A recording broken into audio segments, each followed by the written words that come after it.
May kwento ako sa inyo, kaguro. Alam nyo ba, kapag ganitong weekend, Sabado Linggo, hindi ako madalas nakakatambay dito. Dito sa may kubo. Yan, dito. Kasi, sa tuwing weekend, doon malakas or doon maraming mga nagmemeryenda dito ng pansit. Yung tinda kasi naming pansit dito dati, dinadayo. At nakakamiss yung mga moment na mga yon, mga kaguro. Dahil ngayon, dito sa kubo, yan, dito sa harap ng bahay, tahimik na pagka ganitong Sabado at Linggo. Kasi wala na yung mga dumadayong mga customer. Minsan galing pa ng mga malayong lugar. Hindi dito sa amin. Hindi dito sa barangay namin. Dumadayo sila para makapagpansit lang. Minsan, magpartner. Minsan naman, buong pamilya. At minsan naman, grupo, magkakatrabaho, magkakatropa. Ayan. So, dito sila kumakain, nagmemerenda ng pansit sa tuwing weekend. At ngayon, wala na. At yung pakiramdam ko ngayon, namimiss ko. Namimiss ko yung mga moment na yon. Namimiss ko yung moment na Sabado at Linggo, pahinga sana natin, mga kaguro.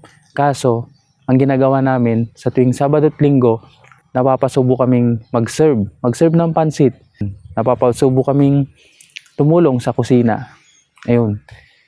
Pero, dahil hininto na namin, tinigil na namin, ganito na. Ganito na ang sitwasyon dito. Ganito na ang moment ngayon dito. Tahimik at kami, Sabado at Linggo, nakapagpahinga, nagagawa namin yung gusto namin. Kaso, nakakamiss. Nakakamiss yung mga moment na yun.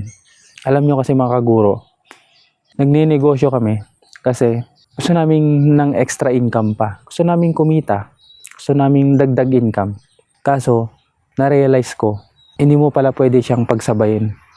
Oo, sa una, kayang-kaya mo pa. Pero, kapag nasa point ka na ng i-grow mo na siya yung negosyo, kailangan mo talagang pumili kung sino ba talaga. Yung trabaho o yung negosyo. Kasi, kung hindi ka makapili ng isa, hindi ka magiging best sa larangan na yan. Hati yung utak mo, hati din yung energy mo. Na-realize ko na kung gusto mong maging best, gusto mong manalo, gusto mong maging top sa bagay na yan, kailangan mong pagtuunan ng pansin 100%. Lalo na kapag nagsisimula. Lalo na kung maliit na negosyo yan. Kasi hanggat di mo pinagtutuunan ng 100% ng focus, attention mo, energy mo, kakainin ka ng maraming problema, stress, hanggang sa tuluyang mag-die out yung negosyong nasimulan mo. Nakakamiss man yung mga pagkakataon or moment na mga yon, nagsiserve ka ng mga customer, yung mga pamilya, grupo na kumakain dito, nagdesisyon akong itigil na lang ito. Hindi ko pa kayang mag-resign full time sa pagninegosyo ngayon, mga kaguro. Mas pinili kong yung employment muna kasi may malaki pa kaming binabayaran. At ayun nga, may mga responsibilidad na rin. May kailangang gastusin araw-araw sa mga anak, sa pamilya. Kaya na hindi pa kaya ng negosyo na maging source ng mga araw-araw na gastusin.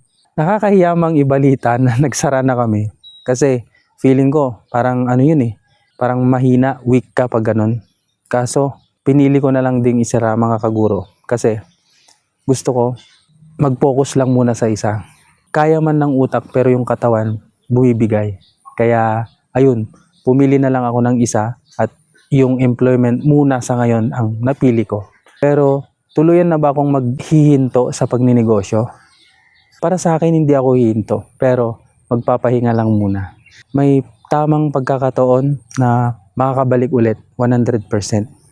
Hindi ibig sabihin naduduwag na ako, hindi ibig sabihin tinanggap ko na natalunan na ako. Pero para sa akin, nagre-rebuild lang ako. Nagre-regain lang ulit ako ng energy at nag-i-slow down. Kasi para sa akin, yung utak at katawan bumibigay. Kaya eto, nagpapalakas ulit.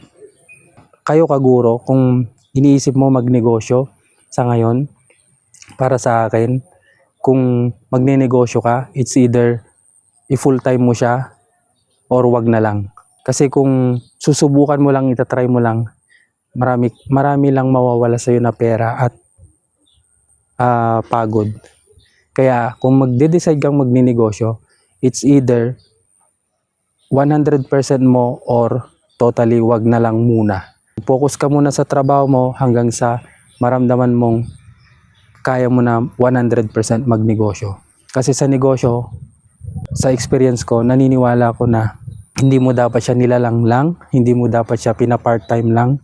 Kailangan para mag-grow siya at hindi ka matalo, hindi ka manatiling maliit, kailangan pagtuunan mo ng 100% ng attention, oras at energy mo. So yun lang mga kaguro. Nakakamiss, nakakalungkot, magsara, pero babalik tayo. Bye-bye!